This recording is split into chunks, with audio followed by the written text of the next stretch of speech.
Hi guys, James at Rampant Lion Reviews again for you today with another beer review. For this one, we are going to head to Bulgaria for only the second time in the channel's history.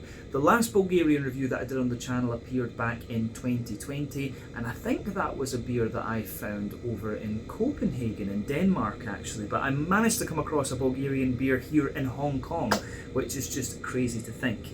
But yeah, these guys are another relatively new addition to the Bulgarian beer scene, which seems to be thriving these days. So do let me know some Bulgarian brewery recommendations in the comment section below. I would love to hear those and check out the breweries.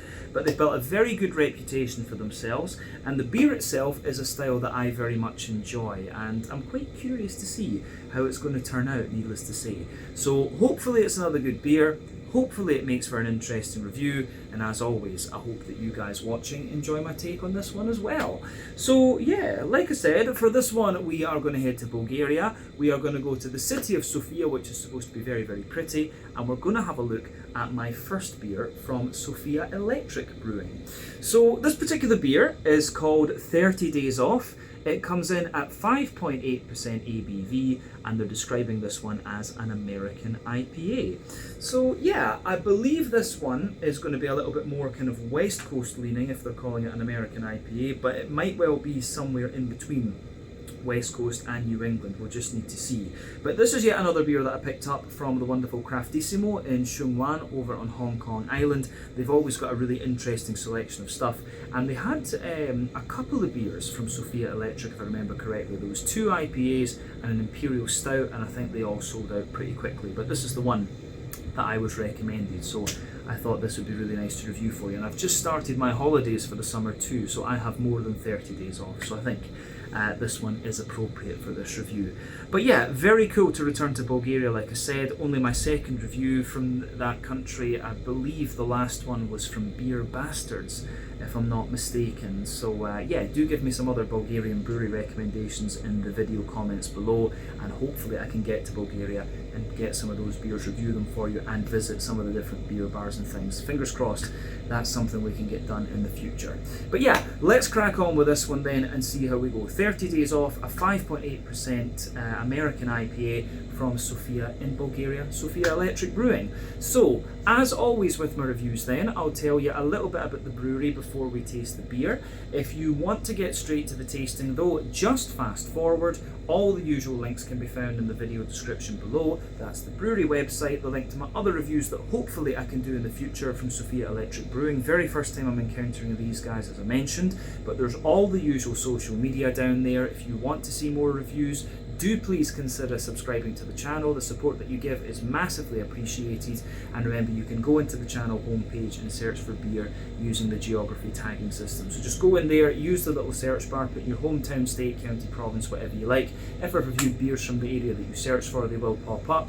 Failing that though, you can check out the playlist of beers from different countries. You'll find this one in the Bulgarian playlist, which I still need to make because there is only one Bulgarian review on the channel thus far, but we will get that done. But do make sure you check out the playlist of beers from other countries as well, because there are some really interesting things on the channel these days, and hopefully we can get that Bulgarian playlist a little bit bigger, so fingers crossed for that. But yeah, let's go on to my brewery notes then, and I'll tell you a wee bit about Sofia Electric Brewing for the first time. So Sofia Electric Brewing, as I've mentioned to you already, are based in Sofia in Bulgaria, and the brewery began production back in 2020. So the main man behind the company is Simeon Parvanov, and he apparently homebrewed during his university days in Sofia, but then he went to work in marketing, recruitment and business development for a few years before working in the IT sector. But in 2016 he founded a wine and beer retail website called Wineo and Brewforia on the side, and he eventually got tired of working in the IT industry and decided that he wanted to switch to brewing full time. So he first got the idea of establishing a brewery back in 2018, and he started on the path of gaining permits, and the first batch of the beer was produced in the summer of 2020. But the brewery is apparently based in a former refrigerator factory, hence the name Sofia Electric Brewing. It's intended as a homage to the heritage of the building and location, and the brewery is equipped with a 20 hectolitre brew kit, and they've been gradually scaling up the fermentation capacity of the facility over the last few years. But the current head brewer at Sofia Electric Brewing is Aidan Allen, who's originally from Australia, but he previously worked for Siren in England, and also for Pojala up in Estonia, and he joined the company in 2022. But Eden is joined in the brewing team by Cami, and I couldn't find out too much about her, but I think she actually went to the brewery as part of a university project and then ended up kind of staying on with them. But I think she has a background in like biology and biotechnology from what I saw as well. But yeah, couldn't really find out too much about her, unfortunately. But yeah, as of June 2025, when I'm filming this review for you, these guys have produced 120 different kinds of beer according to Untappd, so they do seem to be pretty prolific, and hopefully we will see more of those here in Hong Kong at some stage. But yeah, this is one of the first breweries I've seen getting their beer out there from Bulgaria, and long may it continue. I've heard good things about the beers from people I know here in Hong Kong, so yeah, we'll need to go there and have a little look at the city and try some of the different beers. But yeah, that is everything I can really tell you about Sofia Electric Brewing for the moment. If you want to learn more about these guys, you can check out the brewery website, you can follow them on Facebook and Instagram to keep up to date with all the latest goings on, and you can check out the Rate Beer, Untappd and Beer Advocate pages to learn a little bit more about all the different beers that these guys have done. So yeah, let's go on and have a little look at the beer itself. So this one, I believe, is a half-litre can, 500 millilitres, yep. And it says on the side here, take a day off, come on, recycle. So yeah, obviously it wants you to recycle your things here. But yeah, this one, it says it contains oats as well, actually. So maybe this is going to be a little bit more of a New Englandy type IPA, this one. But yeah, artwork on it is pretty straightforward, to be honest. There you can see the Sofia Electric Brewing symbol at the top there, plain silver top on the can. I forgot how much I paid for this one. But one of the other things you'll get on the Sofia Electric beers is they have a playlist, and when I looked this one up before the video, it had things like AC/DC, Metallica, Eric Clapton, things like that. So it was actually quite a decent playlist. So these are worth checking out if you like your more kind of rock and metal music, as I do. But yeah, as I say, 30 days off this one, 5.8% ABV. The hops in this beer are Citra, Centennial and Simcoe. We know all of these ones quite well. All three are American. Citra is 14% alpha acid. It will give you a little bit of grapefruit, lots of juicy mango, sometimes a bit of a lemon limey character. If it's in a New England IPA, more of a sort of lychee gooseberry type thing. If it's in a West Coast IPA, Centennial is 12% alpha acid. That's going to give you a lot of kind of lemony zesty character, and Simcoe, again, that's 12% alpha acid, and it's going to give you a lot of kind of softer passion fruity type notes. But yeah, I think that's all the technical stuff we really need to say about the beer. Like I say, they're describing this one as an American IPA, which means it could be somewhere in the middle of a West Coast or a New England, I'm not really sure. But let's get it out into the glass then and see what it's all about. We can have a look at this and do as we always do. So yeah, from Bulgaria to Hong Kong, here we are. Let me just sugar this up a wee bit. But yeah, certainly looks a bit more like a West Coast IPA. So there we are, got a hair on the bottom of it. But yeah, okay, so yeah, I have to say, it looks pretty nice. Before the head disappears, we can safely say that this one poured with just under a finger of a slightly cream coloured head. You can see smaller bubbles on the surface of the liquid there, but a few soapier ones the further up that you go. Not too much in the way of visible carbonation with this one, a little touch of a kind of natural haze to it. It's got a little bit of oat in it, as it said on the label there, so that would probably account for the haze in this one. But yeah, colour wise, it seems to be like a, I don't know, could you describe this as maybe a very light amber or a very deep, rich yellow, I guess we could say. So yeah, remember the colour of your beer depends on a few things. One, the type of malts that you use. This goes a long way to determining your EBC rating. The length of your wort boil is going to play a role, because the longer you boil the wort, the more the sugars caramelise, and thus you get a darker colour of beer. Any barrel aging that you do or adjuncts you put into the beer will affect its colour as well. But you don't often have to care about that when it comes to different kinds of IPAs. But yeah, I will say this one does look as if it's somewhere in the middle of a West Coast and a New England. The sort of hazy side of it makes it a little bit more New Englandy. Remember, New England IPAs tend to use wheat, oats and barley in their malt base, whereas West Coast IPAs use almost exclusively barley. It's not unheard of to use a little touch of wheat or a little bit of oat, but mostly it's barley. and the appearance of this one makes me think either it's unfiltered or it's got a little bit of oat in it. But you can see the head has just faded away to be a kind of thin foamy layer there. You've got that fluffier ring around the edge of the glass. But yeah, it certainly looks pretty nice, this one. One or two bubbles sticking toward the side of the glass, but not too much in the way of visible carbonation, as I said. But yeah, all in all, it looks pretty nice, this one. I don't think we need to say too much else about the appearance of this beer. So let's go on and have a little look at the aroma then before we taste it. I'm really curious about this, as I said. I have to say, it smells pretty nice. It's pretty in keeping with the style. It smells a little bit more New Englandy or kind of session IPA like. I think this was actually the stronger of the two IPAs that they had in Craftissimo, come to think of it. And this is the one that Akil recommended to me. I always take his recommendations. But yeah, I have to say, it's quite a bready, tropical, and lightly kind of grassy IPA, this one. It's pretty nice. It smells pretty good. But yeah, it certainly smells more New Englandy. It doesn't come across as very kind of deep and dank and things. It has got a wee bit of the West Coasty sweetness to it, but more of the New England kind of breadiness and stuff, I would say. So let's just break that aroma down then and describe it for you a wee bit more in depth. So yeah, for me, backbone of this beer, it's got a lovely little bit of that kind of fresh white bready bread crust. There's no question about that.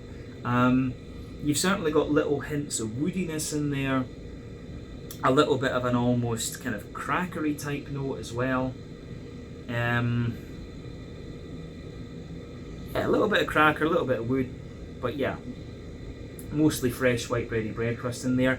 I do get a little bit of, I do get quite a little bit of kind of wholemeal.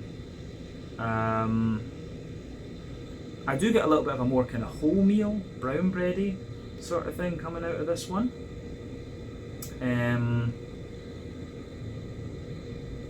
Yeah, so there's a sort of sweet wholemeal, brown bready character in the backbone of this beer, which I do really like. Yeah, so sweet wholemeal brown bready character in there. Definitely some kind of sweeter white bready notes coming out of it too. The malty character in this beer comes across a little bit differently, so I'd be very curious to know whether the Bulgarians are producing a lot of their own malts and things. I'm not sure what the Bulgarians' drink of choice is. I know there's a lot of nice wines and stuff from there. What you tend to find in Europe is that countries that produce good wine will also produce craft beer, but I don't know how much of a local malt production they actually have, because I'm just noticing it doesn't smell particularly German and it doesn't smell particularly American in terms of its malty character. So I'd be curious to know what malts they're using in this, if they're English, German or what. But yeah, the bready character certainly is quite nice. Wholemeal brown bread, fresh white bread in there. You can smell a little bit of the oaty notes as well. It's not overly creamy, but you can smell that little bit of kind of slightly porridgey type note coming out of the beer in the middle of the nose.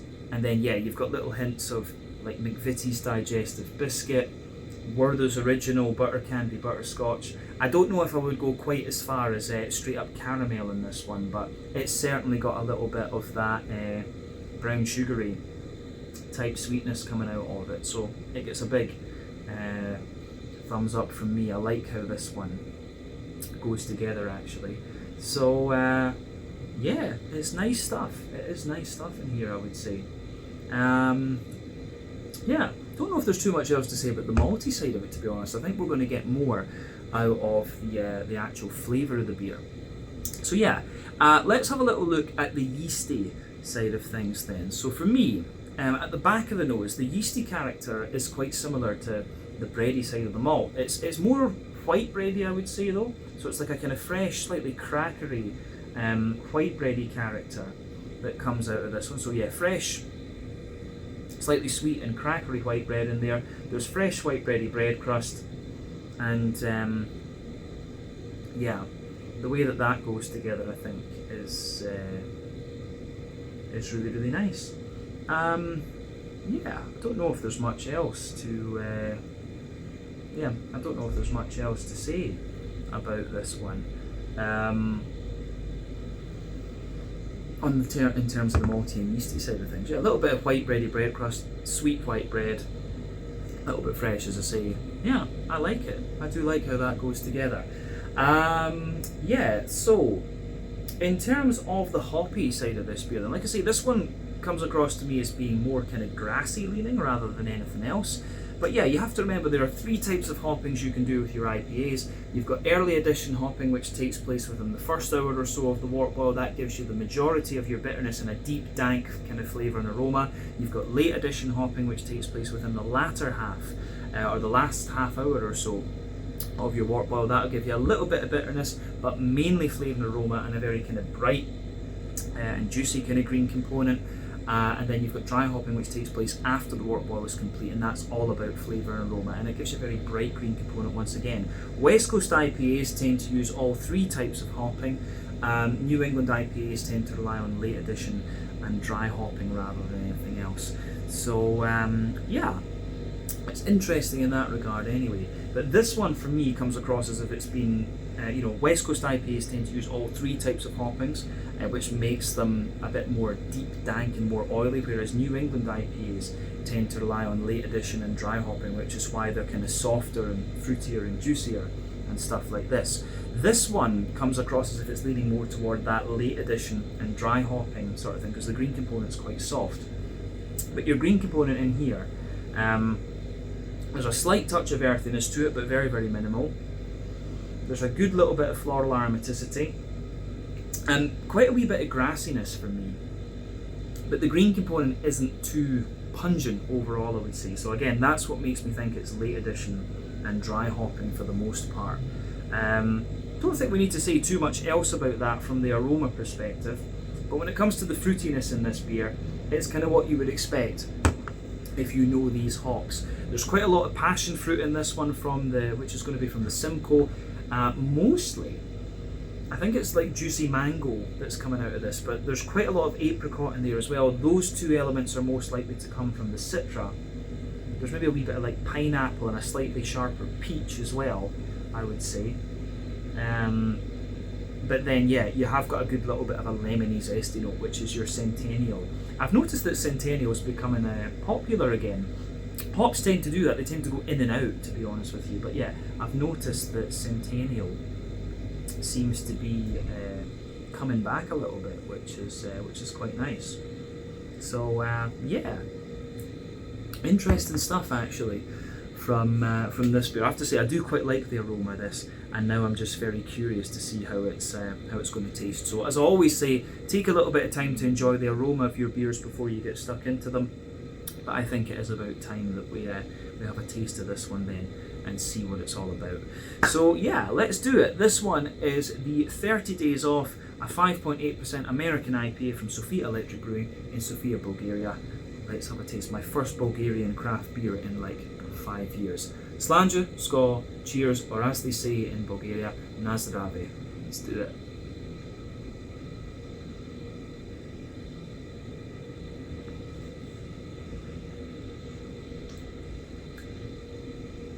Alright. I'm going to say that's pretty damn solid. That is pretty nice. Yeah, this one, I would say, it's quite a... I can see why they would call it an American IPA, because it's quite bready.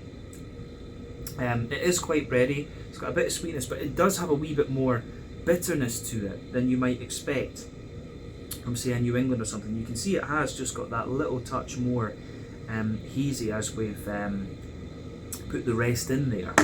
But yeah, it's certainly in the middle of West Coast and New England, that's for sure. We can safely say that.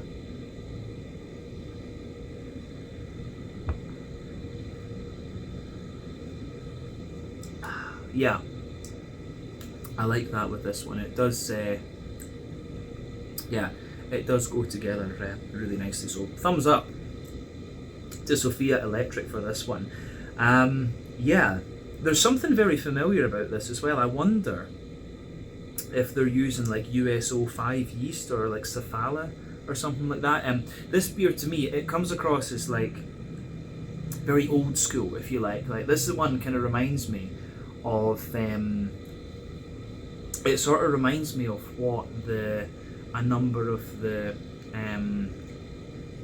like the Scottish and very small Swedish breweries were producing when they were kind of starting off. That's what, and I think it must be the yeast that's given it that. There's something just very, very familiar about this yeast. I would not be surprised if it's like US-05 or something. But for me, it is quite nice, this beer. It's quite nostalgic in that sense, but really enjoyable actually. So I'm going to say thumbs up to Sofia Electric Brewing for this one. I like this, I will say that, and it makes me curious to try some of their other beers as well.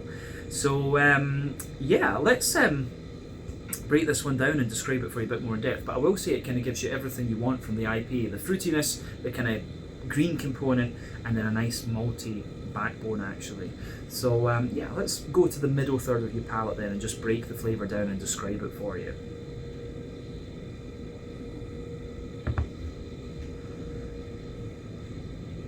So yeah, the middle third of your palate then, the backbone of this beer. You will find as well this beer gets slightly grainier into the aftertaste.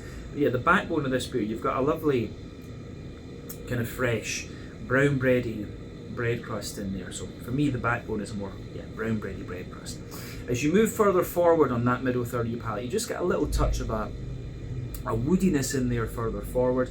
And then above that, there's a bit of a smattering of kind of Jacob's cream cracker. But in fairness, it actually reminds me a little bit of Swedish, Danish, or Scandinavian, Nordic knäckebröd. It's a little bit like that. This beer does show a little bit of a more grainy character into the aftertaste. We can safely say that.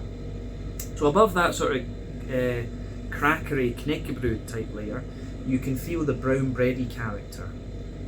So the brown bready character for me, you've got that brown bready layer in there. It does have a wee bit of sweetness to it, and it makes me wonder, is there a bit of Maris Otter in here? Could well be.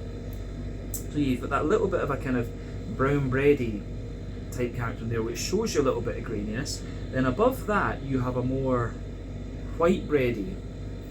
Yeah, you've got a more white bready character coming out of this one, which I think is nice. The white bready character is just that little touch sweeter, I would say.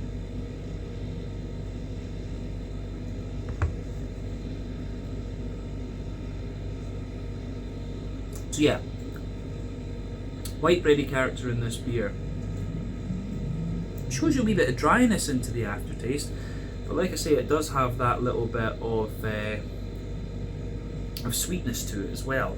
And then above that, you've got a more dense kind of character there. I would have thought there might be a little bit of wheat in this as well, just from the flavour. But yeah, you can feel there's a slightly denser white bready character above that, which feels like a little bit more like a wheaty white bread. But then of course you've got the oaty layer above that, which is quite obvious. And one thing to remember about oats is that oats are very often a good indicator of how fresh your beer is, particularly within the New England IPA style, because the fresher your beer is, the creamier the oats will kind of smell and taste and so on. Whereas in this one, it does have, like, you've got a circle in the middle of your palate there, which feels like it's based in the oats. You've got that kind of creaminess there, and then yeah, around the kind of sides of that, you get a little bit more of the drier oaty things. But yeah, you've got that circle in the middle of your palate, and you can feel in the dead centre of your palate, maybe it's a little bit straight up caramel, that's the alcohol coming out of the beer, but then it's sort of surrounded by more of a kind of Werther's Original, butter candy, butterscotchy type note, and then a wee bit of McVitie's Digestive Biscuit around the edge of the circle, like I say. So it's a very layered middle third of the palate that you're getting here, but it works, it does work. I think that's everything we need to say about the middle third of your palate. Remember that generally speaking, sweeter flavours come out further forward on the palate, more dry and bitter flavours come out further back, and this beer does show a bit more graininess into the aftertaste. But let's move to the back third of your palate then. So the border region between middle and back third of your palate, then you get that nice little bit of kind of bready build up in there. So there's the brown bready character in the the base, then the kind of white bready character above that, then the more kind of slightly wheaty type character on top. But yeah, the base of the back third of your palate, you've got more of a the bread crusty character is a little bit more kind of grainy and things, that's for sure. So yeah, the graininess of the bready characters in there. Then above that, it feels a little bit drier and more grainy, of course. Then you've got the crackery notes above that. The brown bready character is the next layer up, and that feels a little bit lighter, drier and more airy. You can say the same about the white bready layer above that. Then you can feel the more dense, what I suspect is a wheaty white bready layer, and a little bit of the dryness of the oats just creeps on top of that. And then above everything else on that back third of your palate, you've got more of a kind of yeasty character coming out of the beer. So let's focus on those yeasty notes just now.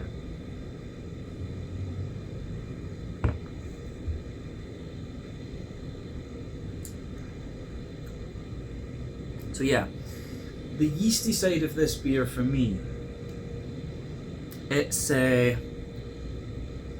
yeasty side of the beer for me, at its core, it feels like a really sort of grainy, it feels like a really grainy, kind of brown bready sort of thing, and then it's surrounded by a little bit more of a dense grainy brown bread at its core. Then it's surrounded by a more kind of lighter, fluffier, but still slightly grainy. It's almost got a wee bit of a rye bready character to it, but without the sweetness. And then the very edge of the yeasty character is a little bit more. The edge of the yeasty character is a little bit more like a toasty, bread crusty sort of note. So yeah, it's quite interesting how all of that kind of pieces together. But the yeasty character and the kind of graininess of this beer does linger into the aftertaste. But certainly, back third of your palate, you can feel the flavour is taller. Then as you move further forward into the middle third of your palate, the flavour's kind of compressed down and just squashed together that wee bit more. But I think we've said what we need to about the malty flavours in this one. And as I say, the graininess and the brown bready notes make me think like Maris Otter or US-05 yeast. There's something very familiar about this beer in that regard. But yeah, let's focus on the hoppy side of things then. So back corners of the palate, you definitely have a little bit of earthiness in there. Then as you move further forward, it's a little touch kind of herbal, I would say. So a wee bit earthy, a wee bit herbal. Then as you move further forward from that, it's a lot more kind of floral and aromatic rather than anything else, I would say.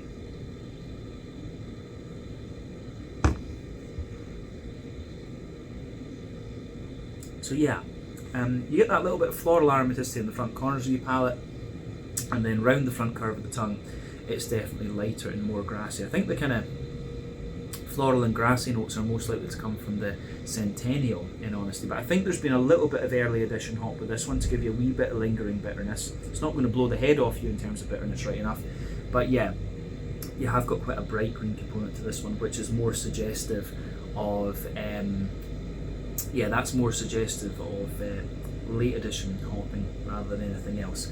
But yeah, let's have a wee look at the front third of your palate then and the fruity side of things, just to round off the flavour section of this video. So yeah, border region between front third and middle third of your palate, you get that nice little bit of bready build up in there.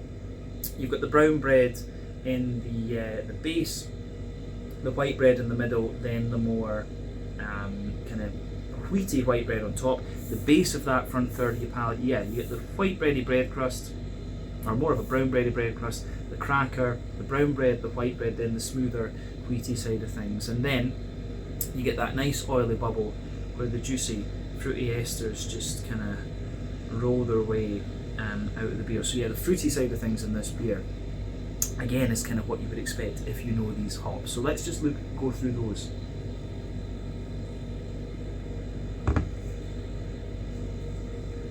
So yeah, for me, the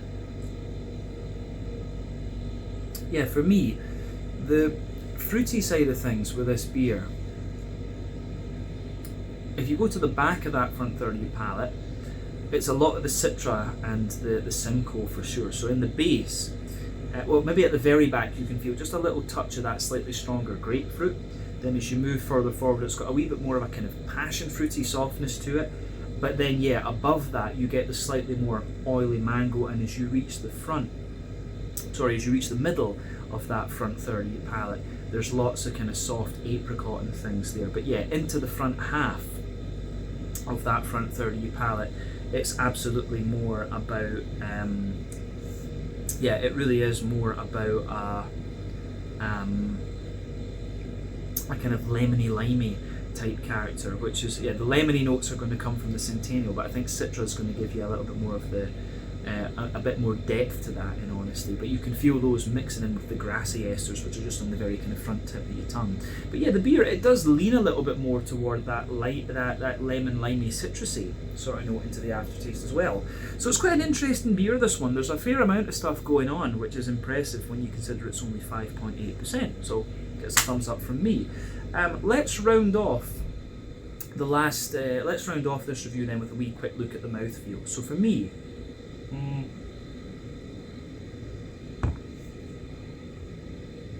yeah, for me, this beer, I'd say it's mid-bodied. The carbonation is very, very smooth in this one. It actually has. It feels a little bit oily. It feels a little bit more oily, but it does feel very clean at the same time. In terms of the IBU count in this one, I would be tempted to say this is maybe 50, 60 IBUs, something like that. So it's not going to blow the head off you in terms of bitterness, but yeah, you will get a little bit of that there. And the the malty, yeah, the kind of the backbone of this one, the malty backbone is a bit more grainy. It's a bit smoother in the middle and slightly sweeter on top, but that grainy dryness lingers with this beer into the aftertaste, which is quite interesting. It kind of complements the bitterness quite well. And then yeah, you've got a softer tropical fruit note in there, but I think yeah, into the aftertaste, the beer leans to be a little. It leans to be a little bit more it leans to be a little bit more kind of lemony and zesty, if you like. So yeah, the way that everything pieces together, kind of pieces together in this beer is really quite nice. I like this one, and it certainly makes me curious to try some of their other things. But it absolutely fits into that American IPA category. It's not it's not sweet enough to be a West Coast IPA, and it's not quite creamy enough to be a New England. It's kind of somewhere in the middle. It's not quite bitter enough to be a West Coast IPA, but not kind of soft and juicy enough, if you like, to be a New England, actually. So yeah, it is kind of somewhere in the middle, but it reminds me of a lot of the kind of very small Swedish breweries and the stuff they were doing when they were first kind of starting up. Something very familiar about this, USO5 East maybe. But yeah, a very nice introduction to Sofia Electric Brewing, I would say, and a nice reintroduction to Bulgarian craft beer. So yeah, let's leave it at that for this one. This one was the 30 Days Off, a 5.8% American IPA from Sofia Electric Brewing in Sofia, Bulgaria. As I said, give me some other Bulgarian brewery recommendations in the video comments below. I would love to check those out. But in the meantime, thank you for watching my reviews. Until the next time, please like, subscribe, share, all the usual YouTube stuff. Let me know your own thoughts on this beer. Let me know your favourite beers from Sofia Electric Brewing as well. And we will see about returning to these guys again at some point in the very near future. Until the next time, slàinte, skål, cheers, and I will catch you guys later. Ciao just now.